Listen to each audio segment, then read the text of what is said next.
नमस्ते साथीहरु, यो भिडियो गैंडाकोट नारायणी नदीको नदीतिरको हो। नदीमा पानीको बहाव बढिरहेको अवस्थामा पनि केही मानिसहरू नदीको छेउमै बसेर बाढी हेरिरहेको दृश्य देखिन्छ। मानव उनीहरू उभिएको बाढीले पनि लौ मानिसहरू उभिरहेको छ, त्यता जानु हुँदैन भने जस्तो गरी उनीहरू उभिएर भिडियो बनाइरहेका छन्, हेरिरहेका छन् है। तर बाढी मजाक होइन साथीहरू।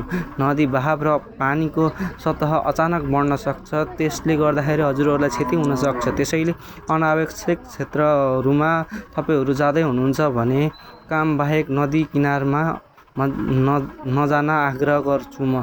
गैंडाकोट नगरपालिका तथा सम्बन्धित निकायहरूलाई पनि आग्रह, जोखिमयुक्त स्थानमा समयमै निगरानी, सूचना र व्यवस्थापन सुरक्षा व्यवस्था गर्नुहोला। किनारमा बसेर बाढी हेर्नुभन्दा सुरक्षित ठाउँमा बसेर अवस्था बुझ्नु नै बुद्धिमानी हो।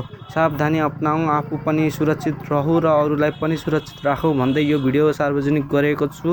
हजुरहरू यो भिडियो हेरेर सचेत हुनुहोला भन्दै भिडियो टुङ्गाउन चाहे। हस्त नमस्ते साथीहरू, सचेत रहनुहोला र सचेत गराउनुहोला अरूलाई पनि।